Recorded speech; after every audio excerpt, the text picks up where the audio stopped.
Paz do Senhor, meus queridos irmãos. Estamos iniciando mais uma aula da EBD Lições para a Vida, um programa da Igreja Assembleia de Deus de Parnamirim.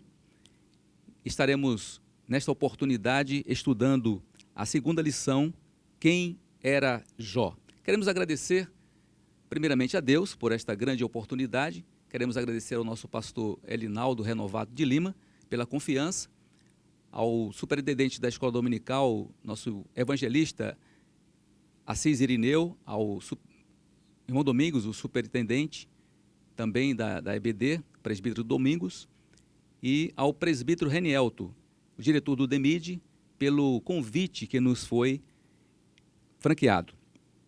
Meus queridos, queremos fazer uma oração também, pedindo a Deus a sua bênção sobre as nossas vidas e que esta lição sirva de um norte para as nossas vidas, até porque nós estaremos estudando nesse trimestre a fragilidade humana e a soberania divina, o sofrimento e a restauração de Jó. Então vamos pedir a Deus porque precisamos da intervenção divina sobre as nossas vidas. Oremos. Senhor nosso Deus e Pai que está nos céus, somos gratos a Ti, Senhor, por esta grande oportunidade, que Tu estejas, Senhor, falando uma vez mais aos nossos corações, através de Tua palavra, que é viva e que é eficaz. Ó Deus, que esta lição possa trazer exemplos para as nossas vidas, que possa trazer, Senhor, uma edificação, uma comunhão contigo. Nós te pedimos em nome de Jesus. Amém. Meus queridos, estaremos estudando, como já falamos, a segunda lição do quarto trimestre, Quem era Jó? Jó, o seu significado é homem voltado para Deus. Com certeza, esse significado ele tem algo que nos traz uma lição muito grande, não é? Da mesma forma que o seu significado nos mostra que devemos estar voltando para Deus, estar nos aproximando de Deus, cada um de nós precisamos estar realizando esta comunhão com Deus, buscando a Deus em primeiro lugar, devemos estar próximo do nosso Deus. Muito bem, o texto áureo da lição diz: havia um homem na terra de Uz, cujo nome era Jó, e este era homem sincero, reto e temente a Deus, e desviava-se do mal. A verdade prática diz assim: quem zela por um caráter irrepreensível obtém testemunho acerca de sua integridade. A leitura bíblica em classe está em Jó, no livro que estaremos estudando, né, durante todo esse trimestre, esse quarto trimestre. Jó, capítulo 1, versículo de 1 a 5. Nós estaremos adiantando, mas os irmãos poderão acompanhar em sua casa, não é, quando estiver estudando, refletindo sobre esta lição. Mas estaremos também voltando para o texto, não é, a leitura bíblica em classe. Muito bem. A introdução, o comentarista, ele nos mostra que Jó era um homem de natureza igual a cada um de nós, não é? Ele não era diferente na sua natureza, de forma alguma. Ele era um homem como a gente, não é? Tanto que a palavra de Deus, ela nos mostra, por exemplo, em Tiago, no capítulo de número 5 e o versículo de número 17, que Elias era um homem sujeito às mesmas paixões que nós. Então, da mesma forma, Jó era sujeito às mesmas paixões que nós. No entanto, havia uma diferença muito grande entre Jó e Elias e os heróis da fé que nós podemos encontrar ali em Hebreus, capítulo de número 11. Todos os heróis da fé, eles eram homens como nós, igualmente. No entanto, eles tinham algo diferente no sentido de consagração. É isso que diz a lição. Foi, sem dúvida, distinto na sua espiritualidade. Era um homem que tinha comunhão com Deus. Era um homem que tinha comunhão com Deus, profunda comunhão com Deus. Então, a diferença dos homens no sentido espiritual para o sentido material, o sentido de ter esta comunhão com Deus, justamente esses que buscam a Deus, esses que estão na presença de Deus. A Bíblia nos diz, aí vereis a diferença daqueles que servem e daqueles que não servem a Deus. É comunhão com Deus, ter pacto, ter aliança, ter compromisso com o nosso Deus. Muito bem. Partindo para o primeiro ponto da nossa lição, primeiro tópico, um homem de caráter irretocável. Um homem de caráter irretocável. Ele fala de caráter irretocável. O que é caráter? Caráter define o que uma pessoa é de verdade. Então não é aparência. Não é aparência. Caráter é aquilo que a pessoa é de verdade, não é aparência. Há coisas que enche os olhos humanos, mas não enche os olhos de Deus. Um exemplo típico disso era Sansão.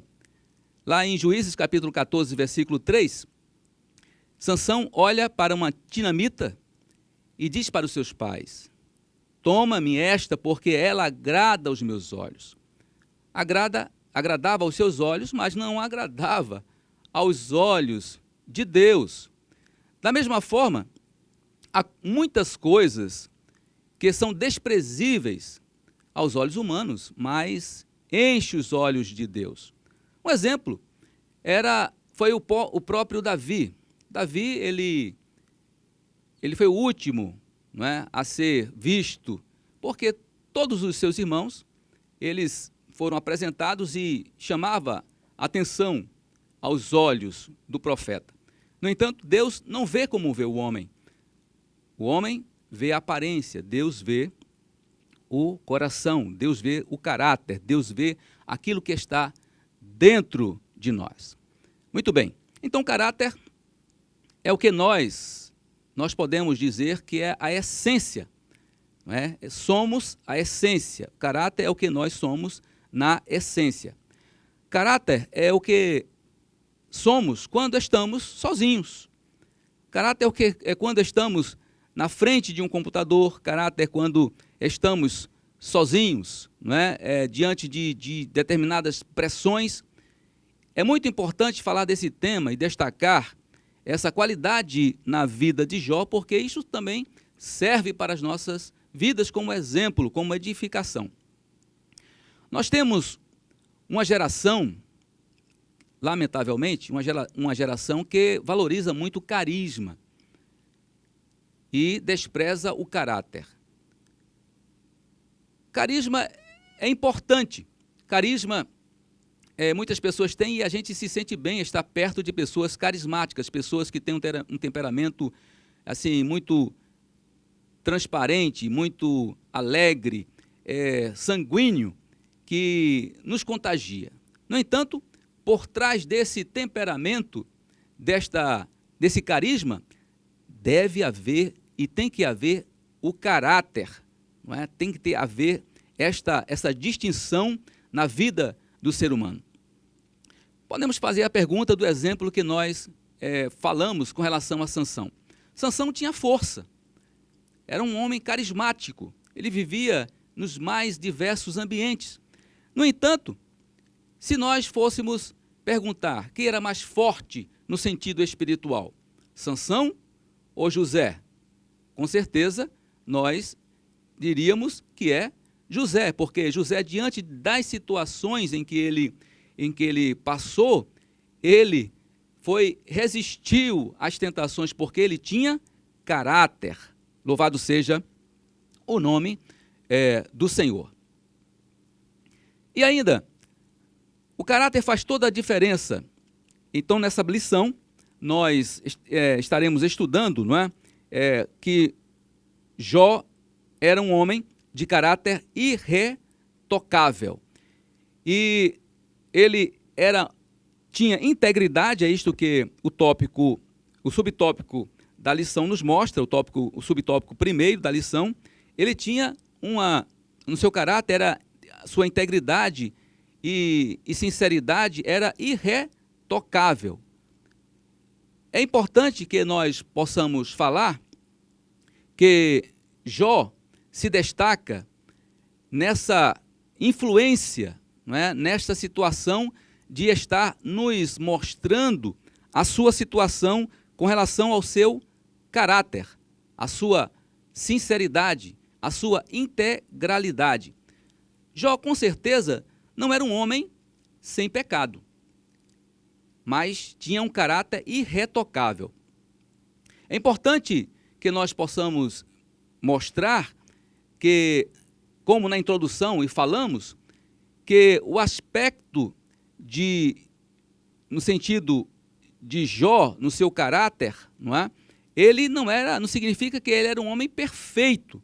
Não, ele não era um homem perfeito, mas ele tinha seus erros, seus pecados, como todos nós, assim o temos. No entanto, Jó não era um homem sem pecado. Na primeira epístola de João, capítulo 1, versículo de número 8, diz que se nós dissermos que não temos pecado, enganamos-nos a nós mesmos e não há verdade em nós. Então seria uma mentira dizermos que nós não temos pecado, assim como Jó também ele tinha pecado.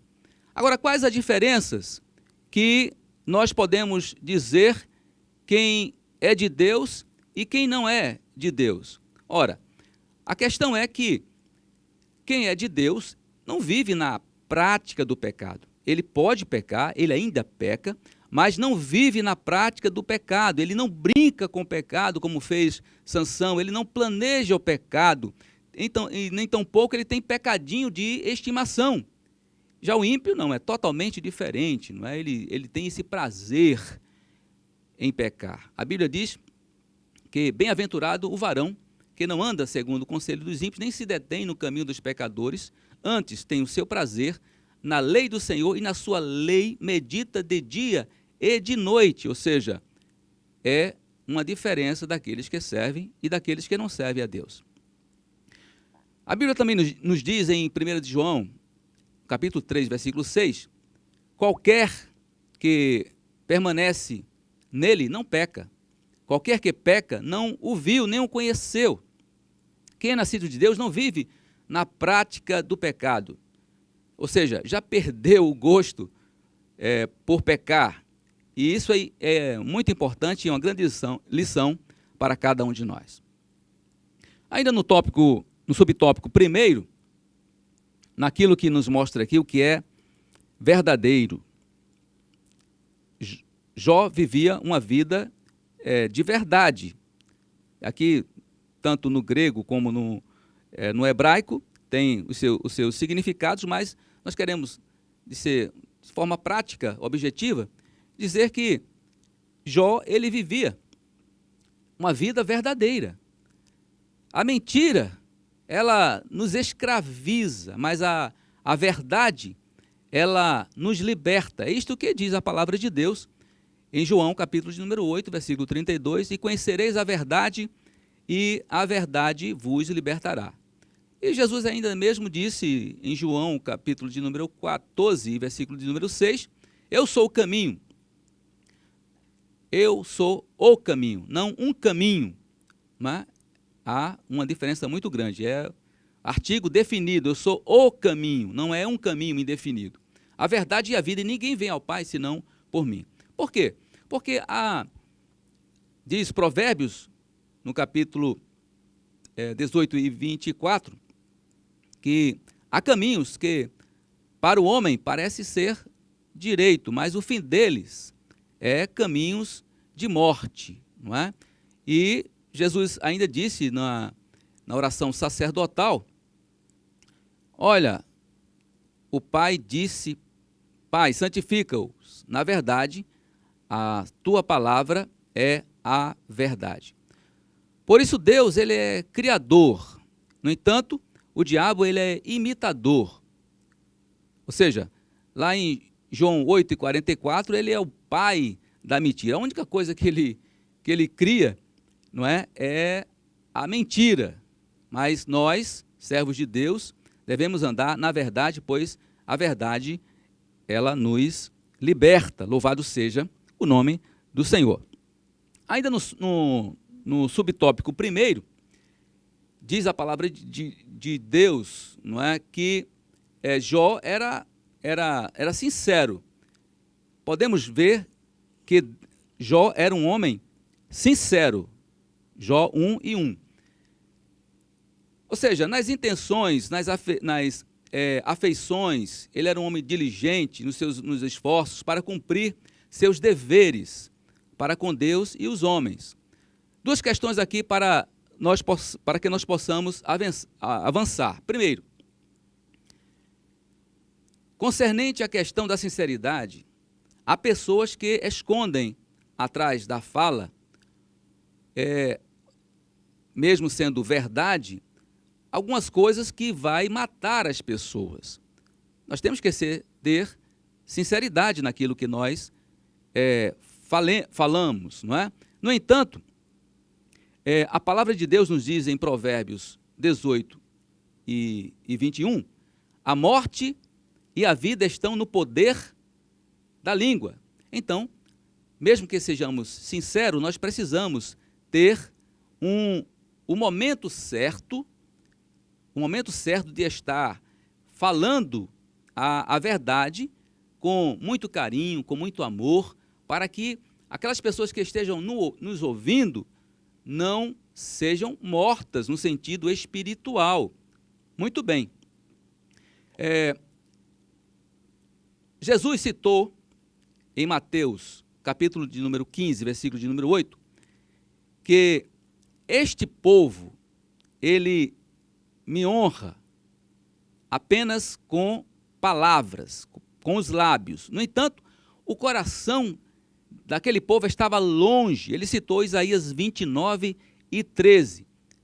Em capítulo 18, versículo 8 de Mateus, ele cita Isaías 29:13. Segundo ponto da lição, Jó era um homem reto. Ele era um homem reto. É outra qualidade desse patriarca. Era um homem reto. Vamos ver o que podemos extrair de aplicação pessoal para as nossas vidas, contextualizando, tentando trazer lições práticas para a nossa vida, para que possamos também sermos irrepreensíveis. Bom, o que é uma pessoa irrepreensível? É alguém que a gente olha e não encontra nada digno ou digno de repreensão, ou indigno de repreensão. Isso é uma pessoa irrepreensível. Qual seria a principal aplicação para as nossas vidas e aplicação prática? É que qualificações para qualquer situação das nossas vidas, seja profissional e especialmente no sentido espiritual, é tanto que 1 Timóteo, capítulo 3, e versículo 2, e título 1 e 6, nos mostra as qualificações que o apóstolo Paulo trouxe para um obreiro, para um bispo. Ele precisava ser irrepreensível. O bispo seja irrepreensível, marido de uma só mulher, vigilante, sóbrio, honesto, hospitaleiro, apto para ensinar. Tanto o 1 Timóteo 3:2 e Tito 1:6 falam basicamente a mesma coisa, mas no sentido de irrepreensível. Irrepreensível. Muito bem, cada um de nós, independente da posição que nós ocupamos, no sentido ministerial, todos nós somos sacerdotes. A Bíblia diz, em 1 de Pedro 2:8, que vós sois geração eleita, sacerdócio real, nação santa, povo de propriedade exclusiva de Deus, para anunciardes as virtudes daquele que vos chamou das trevas para a sua maravilhosa luz. Ou seja, todos nós somos sacerdotes diante de Deus, ou seja, intercedendo por nós mesmos, pela nossa família. Nós iremos ver um pouco sobre isto adiante.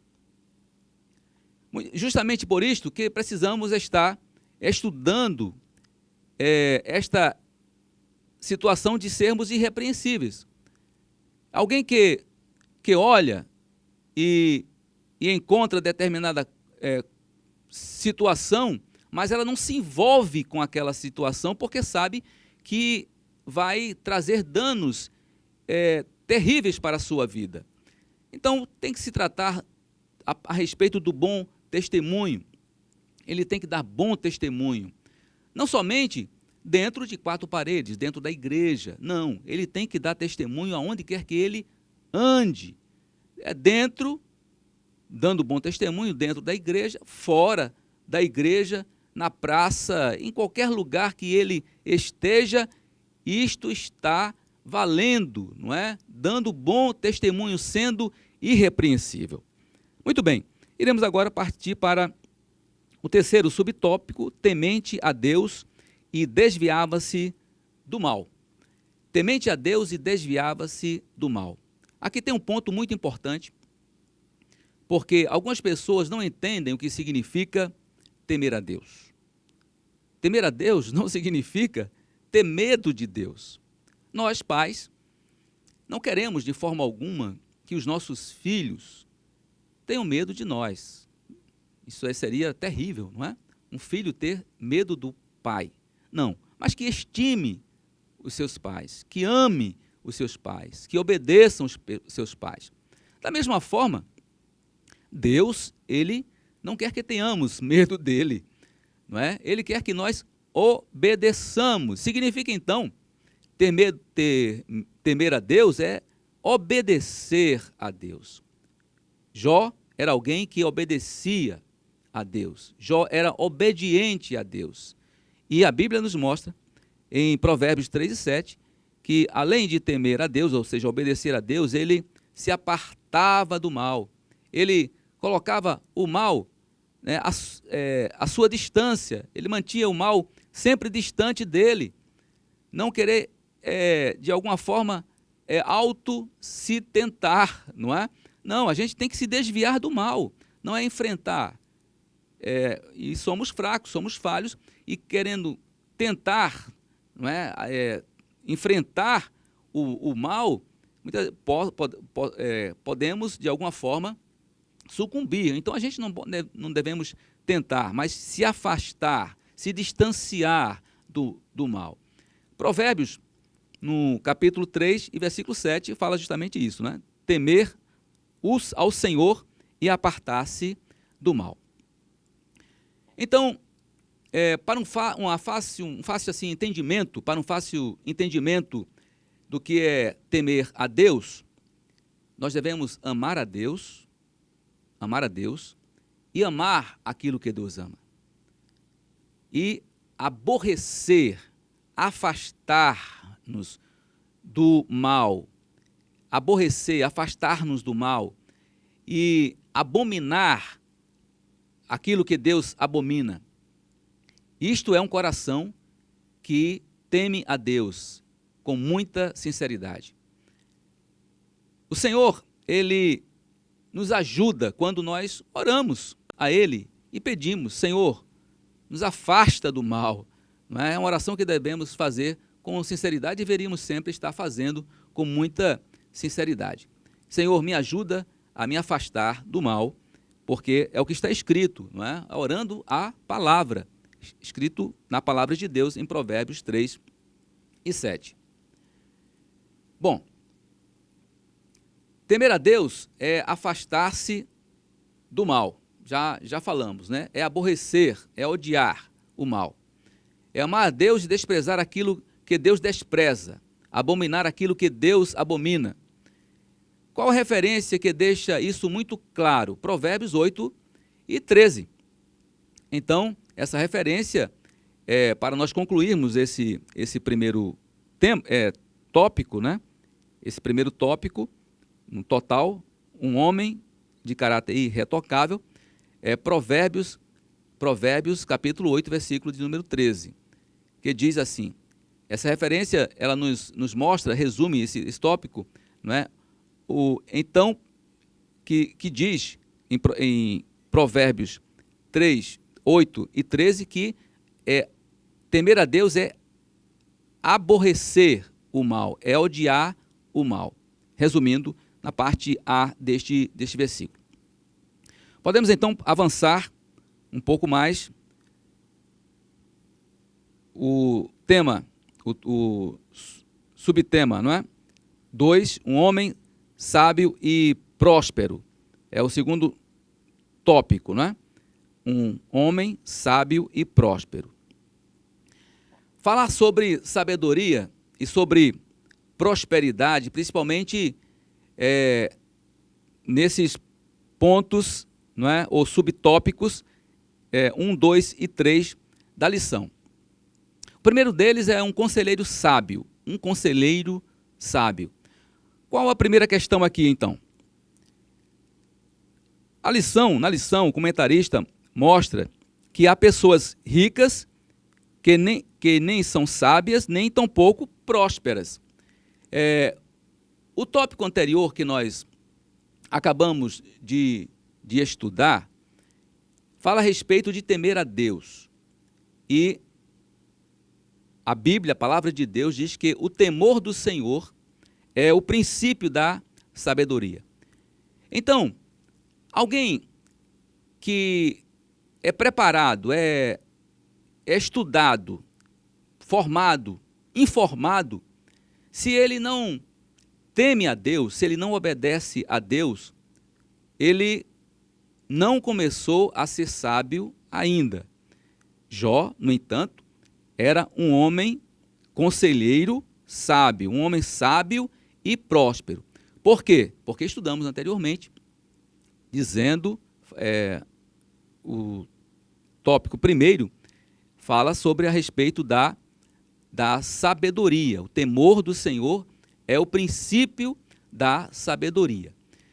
O temor do Senhor é o princípio da sabedoria. Provérbios 9 e 10. Nós vamos ver nos comentários seguintes, no subtópico seguinte, sobre esta questão.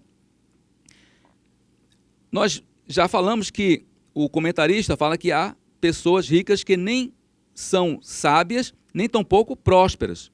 Possuem conhecimento, mas não entendimento. Isso traz algo para que nós possamos refletir. Jó 1 e 3 nos mostra que ele era maior em todo o Oriente, é isto que a lição nos traz, mas a sua sabedoria a questão de ser maior não se resume, não é? Nessa questão de bens materiais. Bens materiais. Ele era um homem conselheiro, era um homem sábio, porque ele tinha o temor de Deus. O temor de Deus é o princípio da sabedoria. Só realmente demonstra alguém que teme a Deus, é alguém que obedece a Deus, e com certeza essa pessoa vai ser sábio, porque sabedoria não significa conhecimento. A Bíblia diz: antes crescei na graça e no conhecimento. O conhecimento é muito bom, não é? É importante, mas a graça vem antes do conhecimento, e há um equilíbrio, não é? E eu sempre digo que conhecimento sem graça é uma verdadeira desgraça, porque traz muitas vezes soberba, não é? Autossuficiência, eu sei, eu posso, eu tenho, e isto não é bom. Deve haver o equilíbrio, graça e conhecimento, e sabedoria não é conhecimento. Sabedoria vem de Deus. Aquele que não tem sabedoria, peça a Deus, que a todos dá liberalmente e não lhes impropera, ou seja, não lança em rosto. Então a sabedoria vem de Deus. Então Jó era um homem que orava, pedia sabedoria para, nas mais variadas situações de sua vida, ele aplicar, não é? E principalmente quando aconselhava, que a lição também nos mostra. O subtópico 2, um homem próspero. Vamos ver agora a questão da prosperidade. Prosperidade segundo o segundo subtópico. um homem próspero.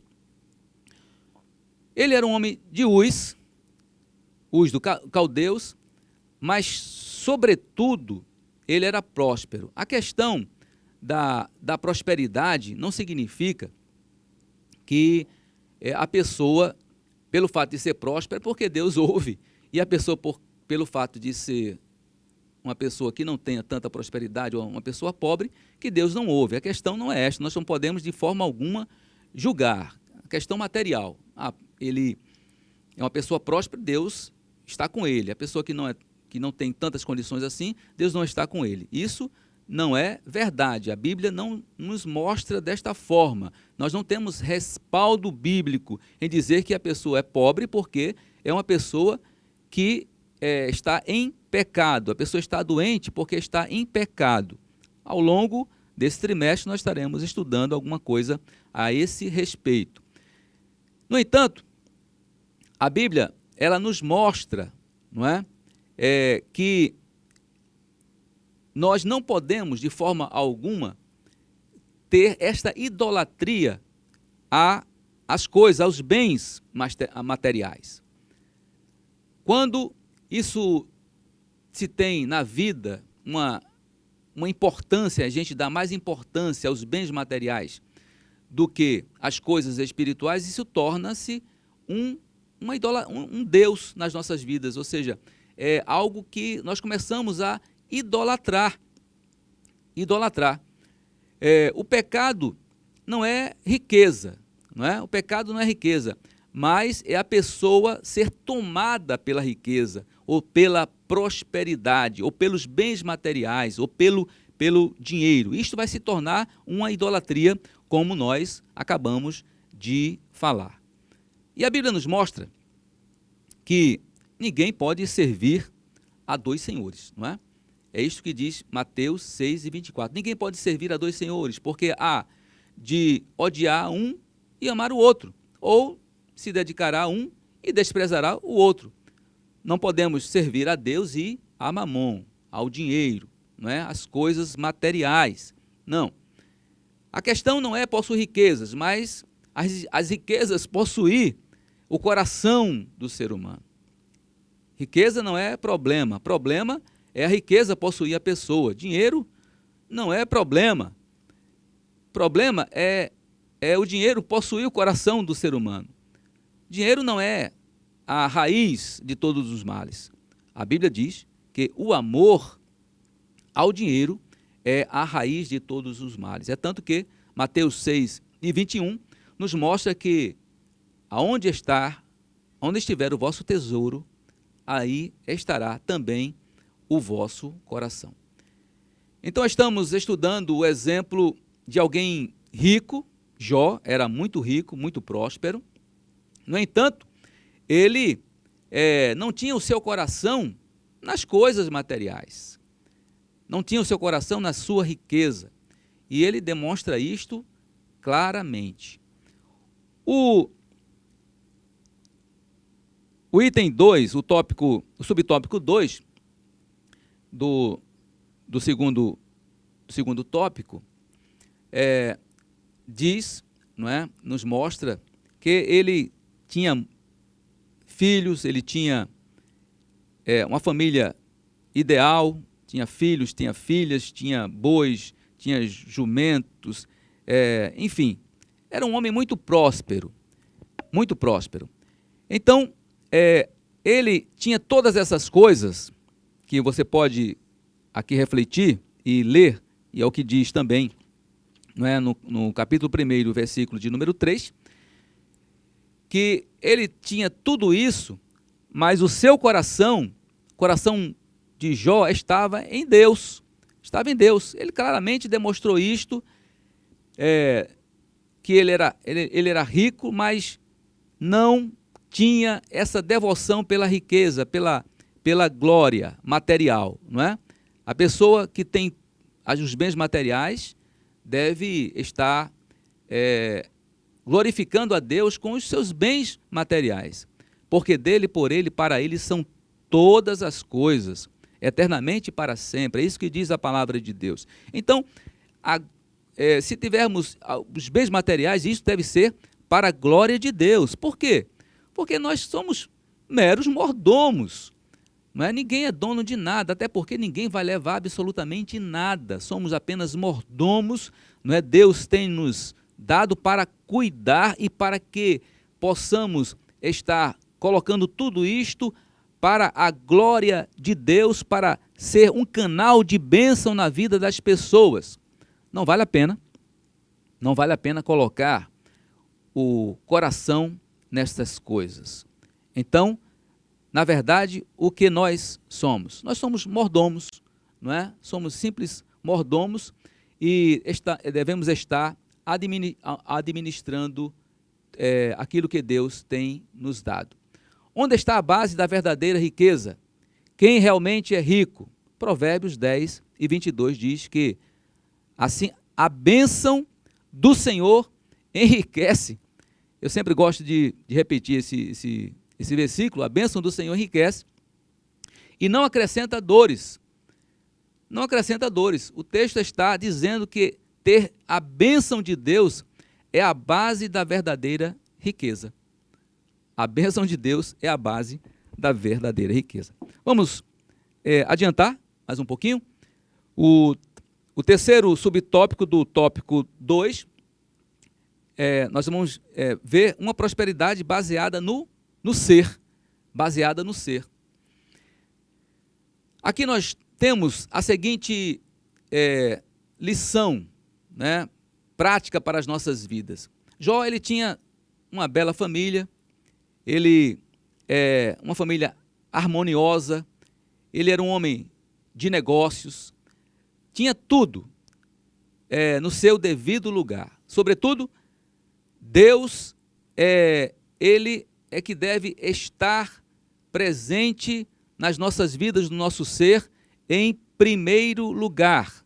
Não é somente ter, é a questão principalmente de ser. Então, é um equívoco achar que se alguém tem bênção é porque Deus está com ele, no sentido material. Ou dizer que alguém não tem bênção se Deus não está com ele, não é? Uma pessoa rica, materialmente falando, é um equívoco fazer juízo disso, não é? A questão, na verdade, é ser, e não simplesmente ter. Pois a Bíblia diz assim, em Mateus 16 e 26, pois que aproveita ao homem ganhar o mundo inteiro se perder a sua alma, ou que dará o homem como recompensa, ou em recompensa da sua alma? Alguém poderia viver 100 anos, isso comparado à eternidade não é absolutamente nada. E o que adianta o homem ter, mas não ser um servo de Deus, sincero, como Jó, não é? Um homem sincero, reto e temente a Deus. Outra questão que nós podemos tirar aqui, porque ele tinha uma família, uma bela família, ele era próspero, ele refletia na relação harmoniosa entre ele, sua família, seus negócios e, sobretudo, Deus. Outra questão que sempre nós ouvimos falar, e eu gostaria de repetir aqui, que nenhum sucesso profissional justifica o fracasso da família. A família, ela vem antes de todas as questões.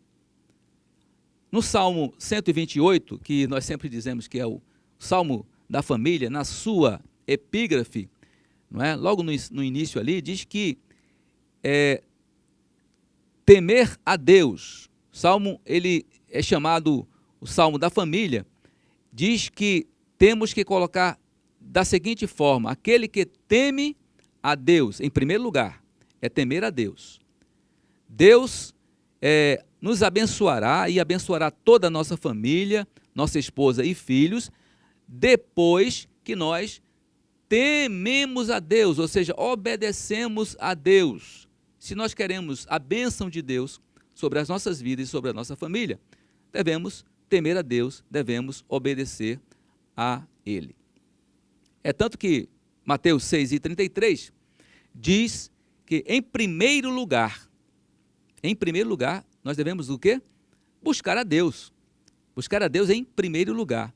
Se tem o primeiro, é porque tem o segundo, é porque tem o terceiro, e assim por diante. É uma questão de prioridade. E, com certeza, há uma legitimidade quando nós buscamos a Deus em primeiro lugar, não é? Primeiro a Deus em primeiro lugar, depois vem a nossa família, e podemos dizer que as outras coisas, né, nos serão acrescentadas, mas nós precisamos, mas vem a reboque. Primeiro Deus, depois a família, e as outras coisas vêm a reboque. Muito bem, estamos finalizando o tópico 2, agora o tópico 3, o subtópico 3.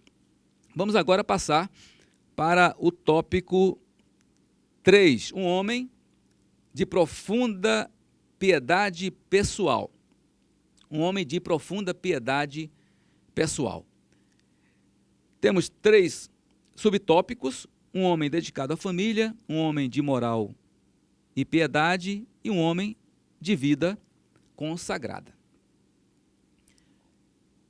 Este subtópico, o primeiro, um homem dedicado à família, nos mostra que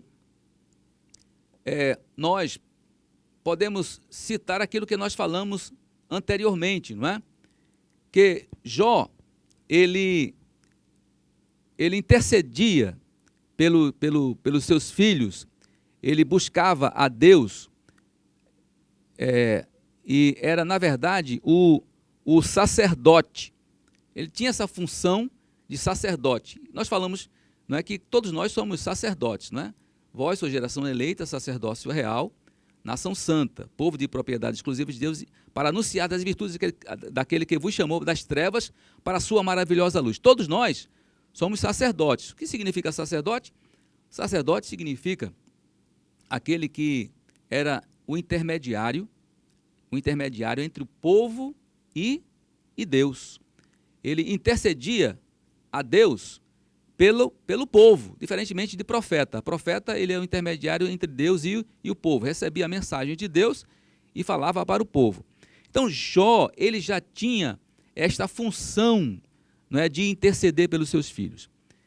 Tinha festas, não é, aniversário dos filhos, e ele tinha essa preocupação, diz a palavra de Deus, que ele intercedia, porque se porventura, é isso que diz o versículo número 5, do capítulo 1 de Jó, sucedia, pois, que, tendo decorrido o turno de dias de seus banquetes, ele vivia em festa, não é?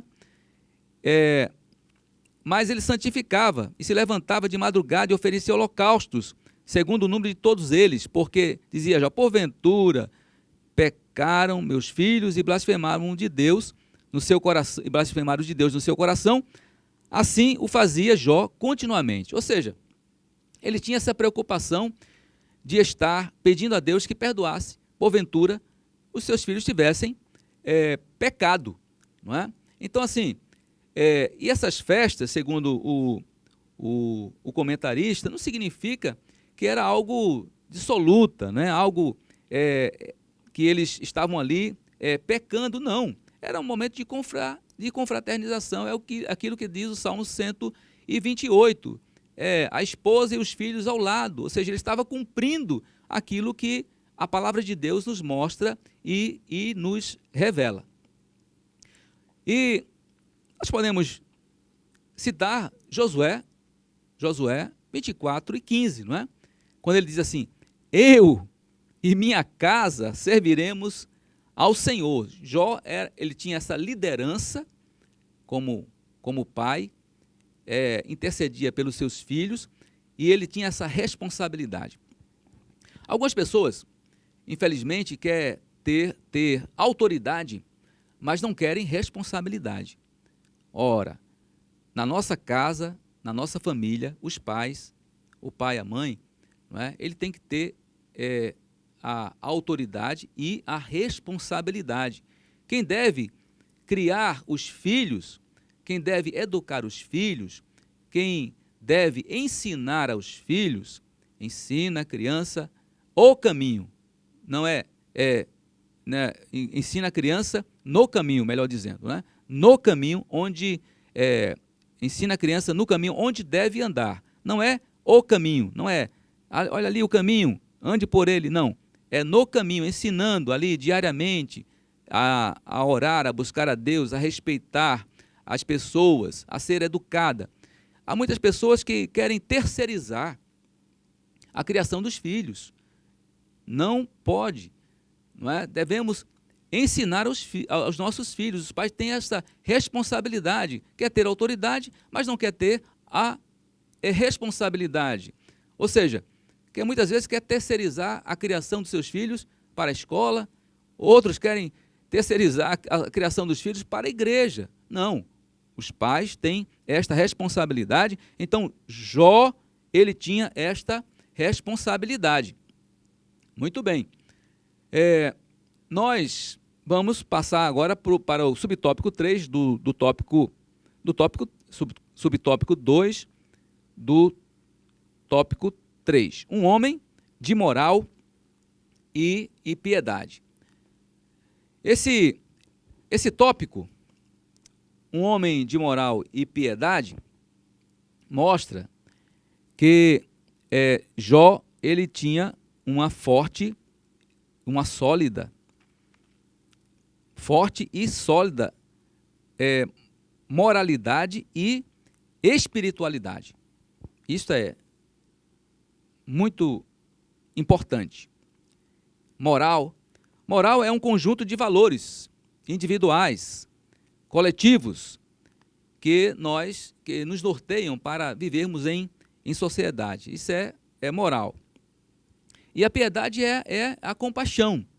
Então, Jó, ele tinha, segundo a lição, o comentarista, ele tinha uma sólida espiritualidade, além de ter seu caráter irretocável, e essa profunda moralidade e espiritualidade, e o caráter irretocável, ele era um homem que se distinguia dos demais por conta desta espiritualidade e moralidade. Em Gálatas 6 e 7, diz assim que de Deus não se zomba, nem se deixa escarnecer. Aquilo que o homem semear, isto também ele ceifará. Isto também ele ceifará. Nós precisamos ter essa espiritualidade sólida e esta moralidade também sólida, porque isto faz parte do fruto do Espírito, não é? Isso que está em Gálatas 5 e 22. Isto vai nos forjando, isto vai nos amadurecendo, isto vai fazendo com que nós possamos estar crescendo em graça e em conhecimento, não é? Ainda, em Mateus capítulo de número 7, versículos de 21 a 23, o Senhor, ele diz que todo aquele, não é, que ama a Deus, que deve fazer a vontade de meu Pai, não é? Então, aquele que faz a vontade de meu Pai é aquele que nos ama, é aquele que pratica essas boas obras. Isso nos dá esse respaldo, não é, de estarmos vivendo uma vida sólida e uma vida no sentido espiritual e no sentido moral. Muito bem. Vamos agora passar para o tópico, o subtópico de número 3, um homem de vida consagrada. De vida consagrada. A consagração,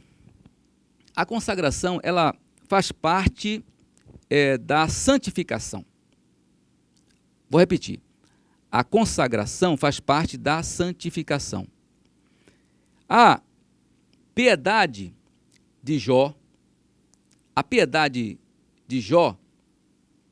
e a santificação e a consagração, ela evidencia em todos os aspectos da sua vida que ele tinha esse cuidado de estar se consagrando a Deus, ou seja, se separando, não é?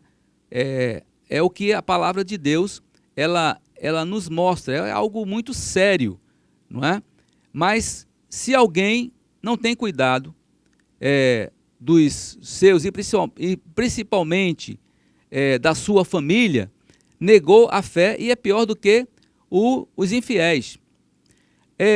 Essa questão da santificação, que a gente tem que nos santificar e incultar na mente, não é? Procurar através da palavra de Deus aos nossos filhos, aos nossos familiares, isto é algo prático e diário, de forma contínua. Por quê?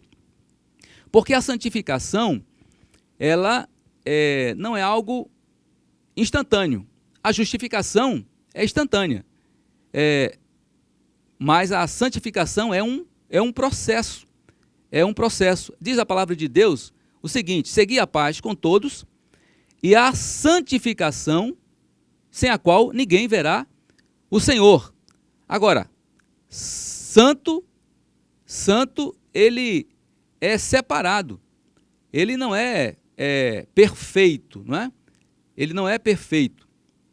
Santo, ele é separado, não é perfeito. É um processo. Filipenses 1:6, nesse processo de consagração, de santificação, diz: aquele que em nós começou a boa obra, ele vai aperfeiçoando até o dia de Jesus Cristo. Então, é algo que nós precisamos estar vivenciando no nosso dia a dia. 1 de Pedro 15:16, 1 de Pedro 1:15-16, né, nos mostra de forma resumida: sede santos porque eu sou santo. Né? 1 de Pedro 1:15-16, sede santo porque eu sou santo. Então, assim, a gente precisa ter o espelho, não é? Nos refletir naquele que é santo, ou seja, buscar esta santificação. Quando é que começa a santificação? A partir do momento que nós aceitamos a Jesus. E a partir daí, a nossa vida deve ter uma vida de santificação, não é? Dia após dia. Ontem, não é? Passou, hoje nós precisamos ser melhor do que ontem e amanhã sermos melhores do que hoje. Louvado seja o nome do Senhor.